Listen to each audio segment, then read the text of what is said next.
Vous cherchez à sécuriser votre avenir financier grâce à l'immobilier? Et si je vous disais que l'un des moyens les plus puissants pour générer des revenus passifs et bâtir un patrimoine solide est de créer votre propre immeuble de rapport? Dans cette vidéo, je vais vous guider étape par étape pour réussir ce projet ambitieux. Alors restez bien jusqu'à la fin car je vais vous partager toutes les astuces afin de maximiser votre rentabilité. Hello tout le monde, moi c'est Julien, investisseur immobilier passionné depuis plus de 15 ans, marchand de biens, directeur d'une entreprise générale du bâtiment, d'une agence immobilière et fondateur de l'école des Investpreneurs. Aujourd'hui, je suis ravi de vous retrouver pour parler d'immobilier concret, d'immobilier. Pour de vrai, nous allons voir ensemble un sujet passionnant qui est comment créer votre propre immeuble de rapport. L'investissement dans un immeuble de rapport est une stratégie très performante car cela permet d'optimiser les coûts, d'augmenter la rentabilité et de diversifier les risques. Mais comment s'y prendre? Quelles sont les étapes à respecter pour réussir son projet? C'est exactement ce que nous allons voir ensemble. Alors dans un premier temps, nous allons voir pourquoi investir dans un immeuble de rapport. Ensuite, on va parler de la recherche du bien, de l'analyse financière et de la rentabilité. On parlera du financement de la négociation, des travaux, des mises en conformité, de la gestion locative, de l'optimisation fiscale et enfin des erreurs à éviter. Alors restez bien jusqu'au bout parce que tout ce que je vous donne, c'est plus de 10 ans d'expérience à créer des immeubles de rapport partout en France. La première des choses à comprendre est donc pourquoi créer un immeuble de rapport et ne pas acheter un immeuble de rapport déjà tout fait. En réalité, lorsque vous cherchez un immeuble de rapport sur le marché, dans 90% des cas, ils sont déjà loués. Ça va avoir des problèmes parce que les locataires seront en place sur de la location nue. Il y aura des travaux que vous ne pourrez pas financer via le crédit immobilier. Il va falloir faire des travaux au compte-gouttes au départ des locataires, qui vont vous coûter plus cher, qui vont générer plus de stress. Vous n'allez pas pouvoir louer, les DPE étant bien souvent en D, E, F ou G. Le déficit, donc la partie non imposée, sera fortement limitée. Il n'y aura pas d'optimisation grâce aux différés bancaires, moins de trésorerie cumulée. Pas de création de valeur, une plus-value à la revente plus petite. C'est pour ça qu'on veut créer un immeuble de rapport de façon à booster la rentabilité avec des plans, plus de lots, plus de chambres, de façon à avoir le meilleur rendement. On fait des travaux de seconde œuvre pour créer le maximum de déficit le plus rapidement possible en prenant le minimum de risques. Cette création de valeur va générer une plus-value importante parce que en achetant plus de mètres carrés, vous allez les payer moins cher à l'unité. La gestion sera elle plus efficace avec des serrures connectées, des boîtes à clés. On pourra mettre de la location longue durée au rez-de-chaussée, des petites colocations au premier étage et de la location courte durée au logement aux étages supérieurs. De cette manière, on booste le rendement, on diversifie les risques. On va chercher un différé bancaire très long puisque le banquier va penser qu'il y en a pour 2 ans de travaux. Avec nos entreprises partenaires, il y en a pour 12 mois. Ça fait donc 12 mois de loyer à taux plein que vous encaissez. Encore une fois, le déficit fiscal, lui, sera optimisé grâce à ces travaux. On pourra également amortir le mobilier. Une fois que vous avez compris que cette stratégie est la plus puissante pour développer votre patrimoine, il va falloir passer à l'étape de recherche, c'est-à-dire trouver la bonne maison à diviser. Voici les critères à analyser. L'emplacement. Il faut trouver une ville moyenne, en périphérie d'une grande ville, donc avec un dynamisme fort, une tension locative importante. Pas de grosses villes parce que les prix ne vont pas vous permettre de faire l'autofinancement. Pas à la campagne car le coût des travaux sera trop cher par rapport au prix au mètre carré de la ville. On veut une structure en bon état. Vérifiez donc l'état de la toiture, des façades, des escaliers, des planchers, de façon à ne pas avoir de travaux de grosses œuvres à faire, mais uniquement des travaux de seconde œuvre. On veut pouvoir travailler aux possibilités d'aménagement, mais on veut l'escalier au bon endroit, de façon à pouvoir optimiser facilement les surfaces, créer le maximum de chambres, le maximum de lots pour booster le rendement. Si vous ne savez pas comment travailler ces plans, je vous invite à regarder en description de cette vidéo. Vous trouverez un lien pour prendre un rendez-vous ensemble et on pourra étudier votre projet de manière totalement gratuite. Une fois que vous avez trouvé le bon projet, il va falloir faire une analyse financière et une analyse de rentabilité. Parce que avant d'acheter, il est important de savoir combien ça va vous coûter, combien ça va vous rapporter, quels sont les risques associés à ce projet. Combien de temps ça va vous prendre à le mettre en place? Vous devez donc maîtriser 100% des loyers en location longue durée, en location courte durée, en colocation.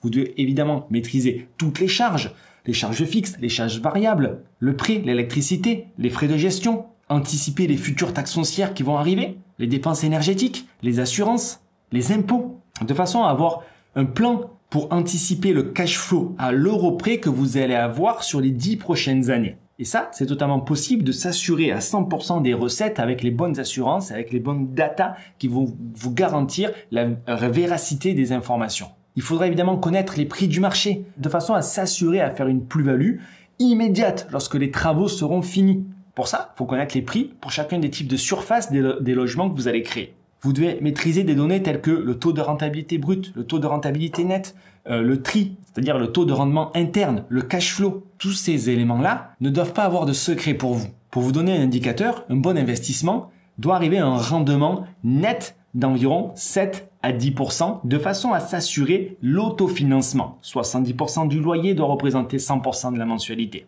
Il est donc primordial également de connaître les coûts des travaux, les mises aux normes, parce que c'est en estimant de manière précise combien va vous coûter la création de ces logements et la rénovation de cette bâtisse que vous allez vous assurer du budget total et donc de la marge que vous allez faire à la sortie et de la mensualité que vous devrez déduire des loyers. Encore une fois, si ceci vous semble complexe, prenez un rendez-vous en description de cette vidéo et on se fera un véritable plaisir de vous aider sur ces sujets. Une fois que le bien sera validé sur le fichier Excel, il va falloir se donner les moyens d'aller l'acheter. L'un des points clés du projet va donc être le financement. Pour ça, plusieurs options s'offrent à vous. Vous pouvez faire un crédit immobilier classique avec un dossier bancaire solide, moyennant un petit peu d'apport, une gestion financière assez structurée, vous pouvez vous assurer d'avoir un financement pour des particuliers. Si malgré tout ça, vous êtes limité en termes d'apport ou en termes de budget qu'on vous prête, pensez financement participatif pour aller chercher peut-être quelques milliers d'euros manquants. Il y a plein de plateformes aujourd'hui qui sont à votre disposition, moyennant des taux d'intérêt plus élevés, mais qui vont vous permettre de débloquer des situations.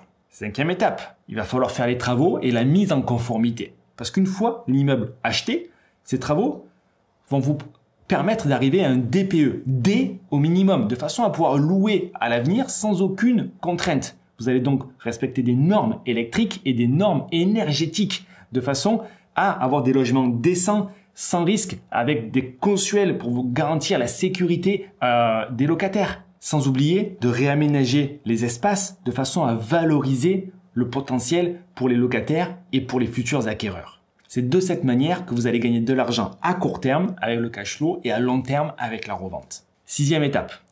Une fois les travaux finis, il va falloir gérer cet investissement et optimiser la fiscalité. Location nue, location meublée, SCI, loueur meublé non professionnel. Est-ce que vous achetez en nom propre? Est-ce que vous déléguez? Est-ce que vous gérez vous-même? Quels vont être les frais de location? Quels vont être les frais de gestion? Est-ce que vous passez par une conciergerie? Toutes ces questions doivent en réalité être anticipées dès le départ pour savoir avec qui vous allez vous travailler et combien ça va vous coûter. Nous allons donc voir maintenant les erreurs à éviter sur ce type de projet. Premièrement, acheter un bien mal placé ou en zone difficile sans prise de valeur. C'est-à-dire que si vous êtes dans un quartier qui craint ou dans une ville qui va pas prendre de la valeur avec le temps, ou si vous allez dans une ville qui coûte pas assez cher, quand vous allez faire des travaux, ça va revenir plus cher que le prix de la ville. Il faut donc vous assurer d'être dans la bonne ville, dans le bon quartier, dans la bonne rue. Deuxième erreur, acheter un bien loué et donc mal noté. Vous l'avez compris, si le DPE est en E, F ou G, au prochain changement de locataire, vous allez avoir un problème.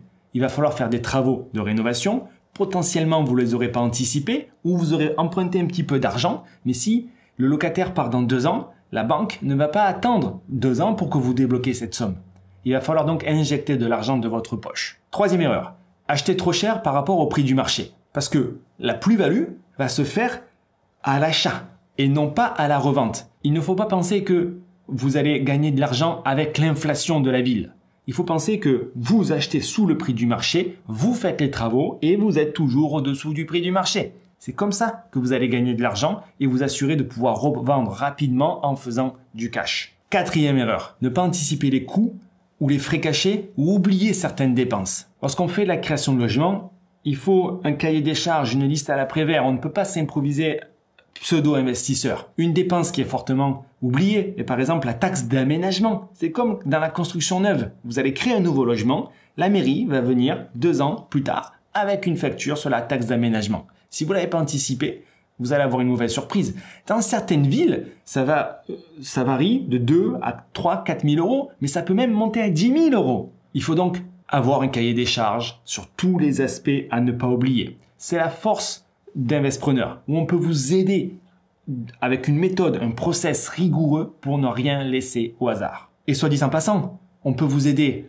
soit à le faire vous-même, soit à le faire pour vous. Pour avoir tous ces détails, allez sur investpreneur.com ou prenez le lien en description de cette vidéo, prenez un rendez-vous et on se fera un véritable plaisir que de vous expliquer les différentes modalités. 5e erreur, négligez les aspects légaux et fiscaux. Parce que, encore une fois, vous allez créer des logements, créer de la valeur, ça rémunère fortement.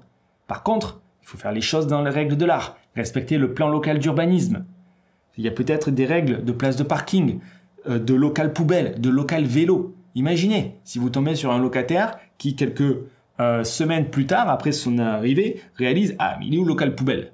et qui regarde, qui connaît les combines, qui regarde la règle et qu'il voit que chaque propriétaire, selon le plan local d'urbanisme de la ville, doit fournir un local poubelle.